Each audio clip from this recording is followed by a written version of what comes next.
and welcome back to our channel. This is Subhash and I'm Anne from Langfort International Academy. In this video, we are discussing IELTS writing, some do's and don'ts. So without delay, let's get started. Langfort International Academy. Your passport for the world of opportunities. Well, Subhash, will I be wrong if I say that writing module is the most challenging in IELTS? Not at all, you're absolutely right. Writing task 2 especially is considered to be one of the most difficult tasks in the entire IELTS test. Right. And task 1 too. So you got 1 hour to do this, so you got to be academic, very highly academic, and you should get noticed by the examiner to be able to score A7 in the test. Okay, so it is challenging. It is So, indeed. what can we do to make it less challenging? There are a number of factors that we need to consider while addressing the task 2.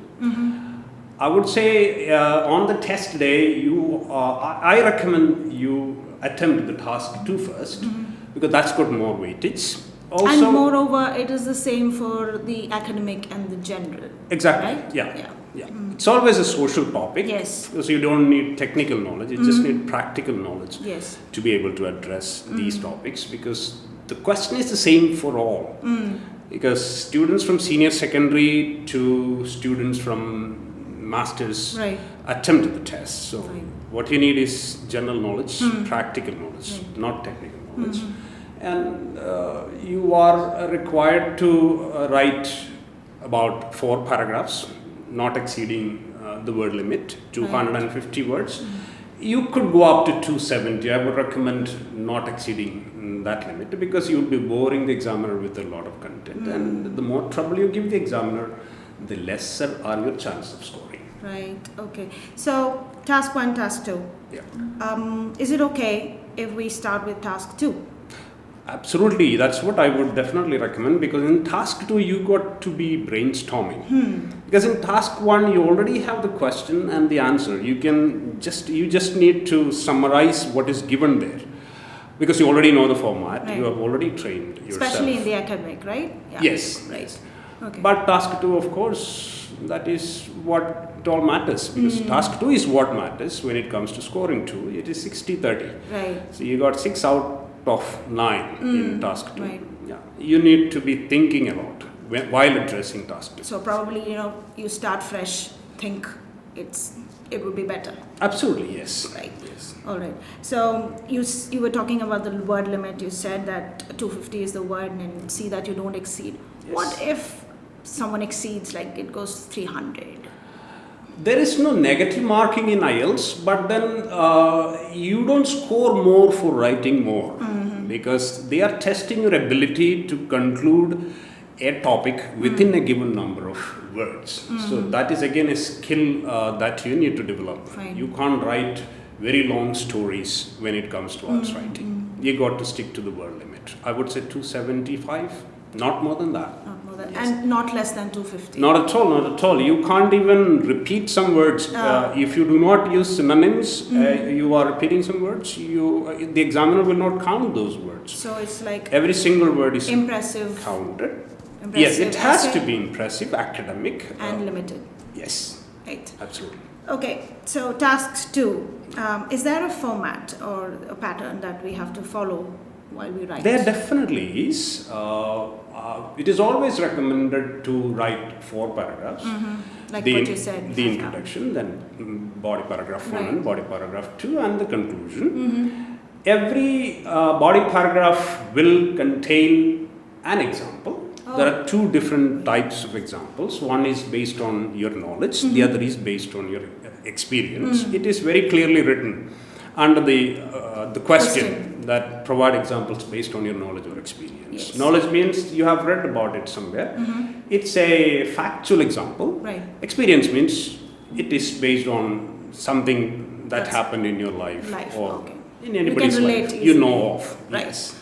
Okay, so it's like a paragraph and it needs one example. Yes, you got to prove your arguments. So it's That is a 1 proof. point, 1 example. I don't have to give another example. No. Each body paragraph will only have one point of argument. Right. So 1 point of argument, 1 proof. Yes. Okay. Yeah, You will and not- of course, you don't have the time.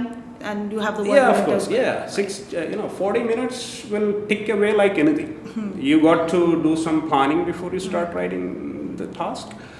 And plus, you got to be very highly academic, like I said in the beginning. You got to be using vocabulary, which are lexical resources, what do you call them? You got to have some very solid words along with every topic that you are addressing, which means you got to do some homework before you go for the test. Right, homework, which means a lot of reading. Yes, you could even, every time you attempt a particular essay or a topic, you are not just writing an essay, but you are preparing a topic. You got to go to Google, get some data straight. So once you prepare an essay with some examples, you will never forget those examples in your entire life. Every time you take the test, you will remember those data. That's true. So that's very important. Well, the duration for the test writing is 1 hour, right? Yes. And task 1 you would give 20 minutes and task 2 40. Yes. Right?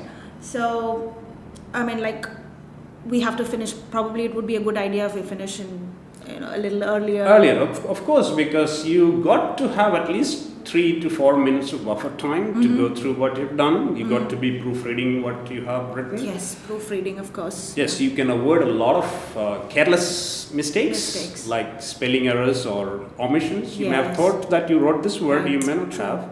This happens all the time. Like, nobody likes to go back and read what they have done, but it is very, very important that we take a look at what we have already done. Yeah, probably save us, It saves a lot of trouble and and the score as well. Yes. Yes.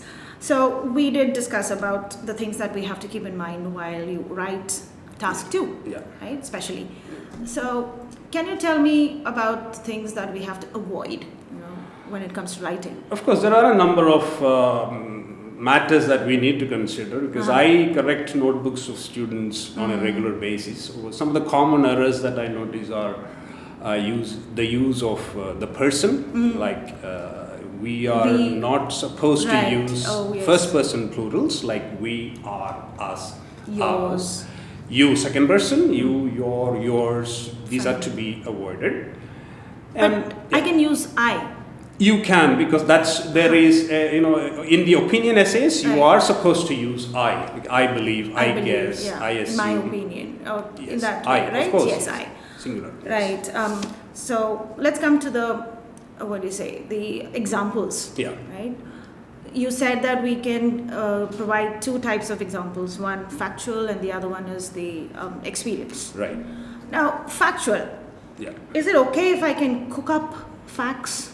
Not at all. You cannot, facts, in fact, cannot be cooked up. It has to be very original and genuine. Every time you quote an example from a survey result or some statistics, you are giving some figures, you have to be accurate. If not accurate, there can be a gap of maybe 5%. Let us say the data is 80% and you are quoting 75, that's okay. But you can't go 60. 60 or 50, right? Yeah, of course. The examiner would definitely have reading habits, so you can't take the examiner for a ride. I very often find people writing information, like examples, with no genuinity in it at all. So that has to be taken care of. You have to avoid facts if you don't know them. No, of course, yeah. Like, absolutely, factual, absolutely. You can't. If you're not sure about it, then don't write it. You can't give out misleading information. Probably you can go with the experience. Yes, if you don't really have a choice, I would always recommend in one of the body paragraphs, write a factual example. Right, and the second one. And in the second one, maybe try a personal example. Right. But personal examples have to be very short and sweet. You cannot write long stories. It has to be concluded within just one sentence possibly. Right, okay.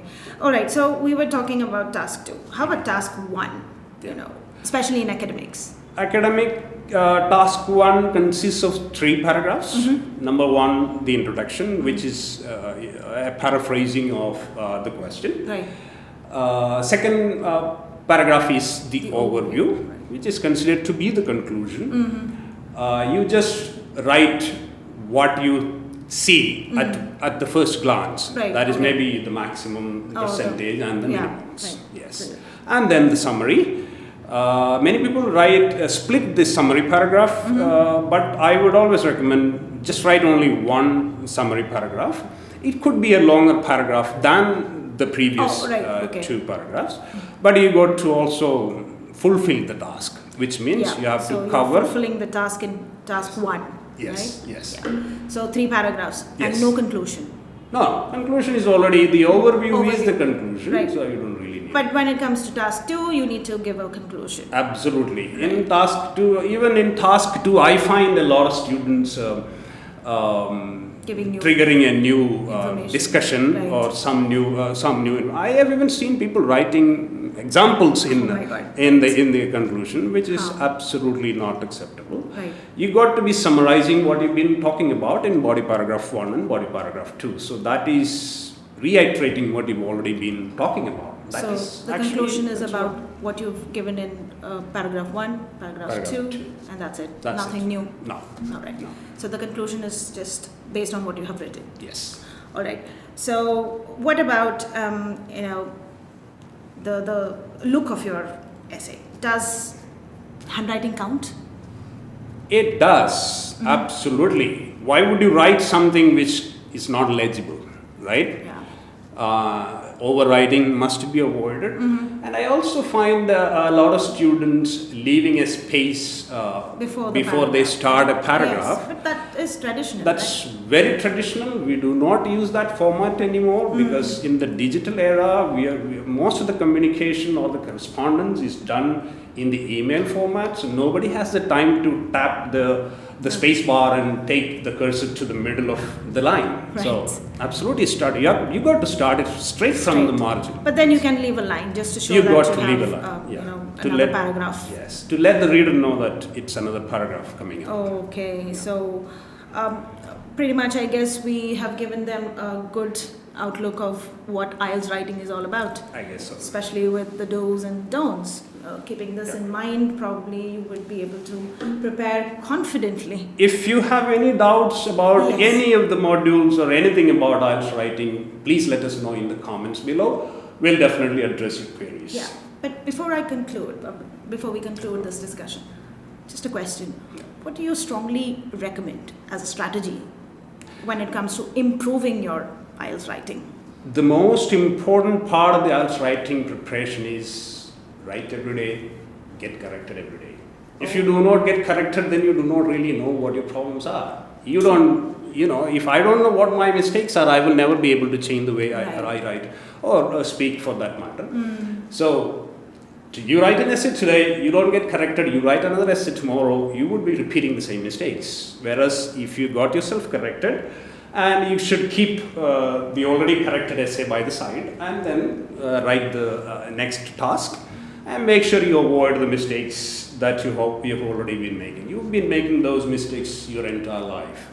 Because nobody has been telling you about this. Right. We went to school 12 years. True. We never looked at the corrections of our teachers, which is, it is a pity. Yes, of course. So it's better that we don't, practice that here when you are preparing for IELTS. It's always better that you get your writing corrected every day.